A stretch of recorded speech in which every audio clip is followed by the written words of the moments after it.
Hey, what's up everybody? Welcome back to another Honkai Star Rail reaction. Today we have To All Things Strifeful. This is one I meant to get to weeks ago, but then I did the animation analysis recently and I was like, okay, need to not do two of these in a week and spend so much time in one single subject. I like to vary it up, as I'm sure you all know. So either way, I'm going to be getting to this one today. It's a fairly short song, and there was nothing I could really find that would work well as a match for this in the comments section for other requests, so I just decided I'll do this one on its own. And if there are other songs in the future that you want to request and they're shorter ones like this, feel free to do two in one, because I do that with other games as well and it tends to work out fairly well. But with all that out of the way, I'm just going to get to this song now. So without further ado, let's go.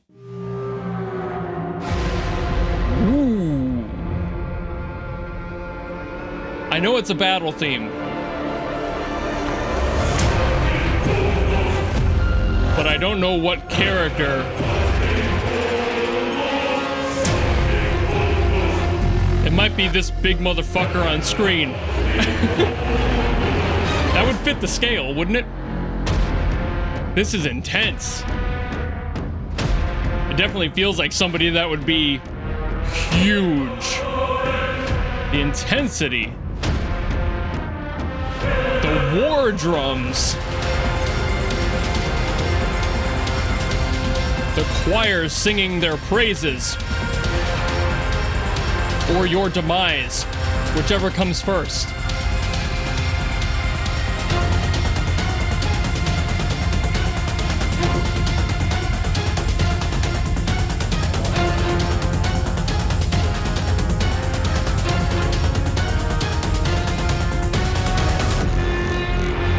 Ooh.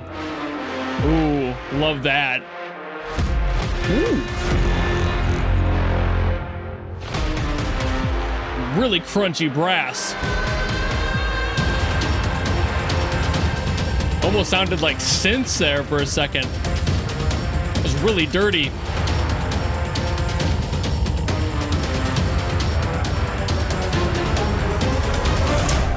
Whew. Oh, and that's it. Oh man. I know there's more to that. I can feel it coming. I'm sure that was just one portion of what's probably a multi-tiered battle that just has too much energy at the end to not be transitioning into something else. So this definitely had like God of War soundtrack energy, much more than I would ever anticipate from Honkai Star Rail, but I also don't know the full scale of the beings you fight in Honkai Star Rail. So this feels like something that came from the heavens. That's why I'm getting that huge energy. This sounds like a character that would completely flatten you in any other scenario, unless being the main character, you are able to get around that. But if you're a human and with no special abilities, you're dead. And there's no other question. They are your god, is kind of what this feels like. This is not something to be taken lightly. It had all the usual tropes in that sort of music as well. The bends into a more diminished tone. They would mess around a lot more with minor tones and chords and scales, and just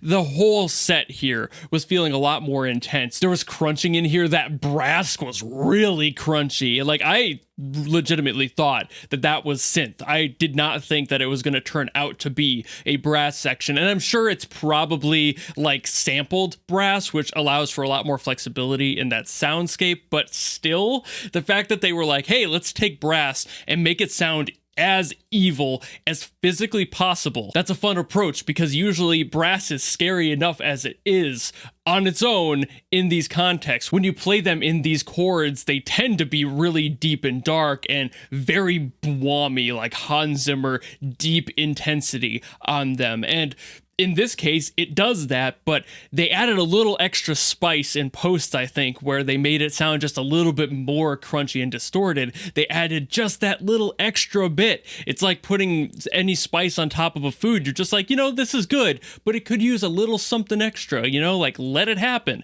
And they did that here. They trusted their gut. They really pulled that off too, because like there is a fine line to draw between doing too much distortion and then not having barely any. And you're like, was there any distortion? This hits it. This has just enough where I was able to sense it and hear it, but not so much that I was like, ew, that's way too much, you know? There is definitely a line there. But then, of course, everything else was fairly tropey, you know? Like, and none of these are bad. I call them tropes because that's kind of what they are, but they do their job for the genre and their approach, the reason that the song exists. Their purpose is to signify that something is huge, that something is going to kill you, and you really don't have much of a say in that matter other than to do your best to fight it. So that's, again, not really a bad thing. It's just they had all of those tropes in there, like the strings also being very big and orchestral and intimidating in their own right, and the choir of the damned singing the praises of this being coming down, or again, singing maybe about your death.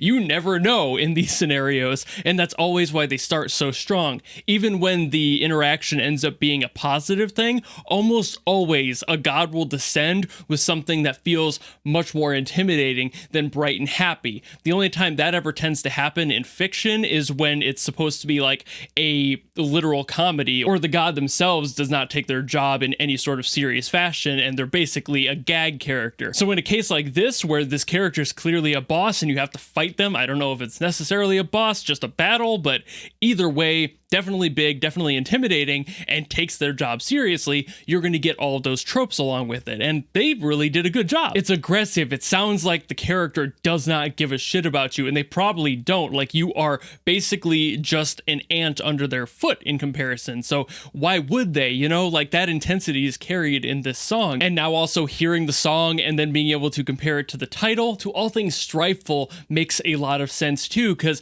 if something is strifeful, they're trying to cause chaos, discord, you name it, just general unconformity, and gods tend to hate that. So if this is basically an exaltation of a being that is meant to conform you, I feel like this is basically like a gatekeeper of control, and somebody who is, their whole existence basically is to keep you in line. So I feel like the title being To All Things Strifeful is more of a warning and like them as a presence. To all things strifeful, fear me, I am now here. It's very possible that that's the case. It's also possible you could see that in the inverse, where this thing is strifeful and you are speaking to it. Like, you are trying to control things that are out of order, and you need to be able to keep things kind of controlled for the betterment of the universe. I don't know the story here enough to be able to tell you which is right, but either way kind of works depending on who you are, and there are plenty of gods in all of fiction who would definitely fit the bill of trying to be chaotic. There are literal gods of chaos out there, so, you know, I wouldn't be surprised in either fashion. But I think I've yapped about this one surprisingly long given how short it was, so I think I'll call it here. Thank you all so very much for watching. If you have any other songs you want me to get to from HSR,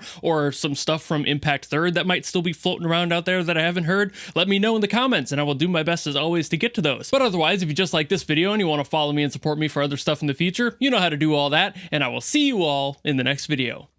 Goodbye!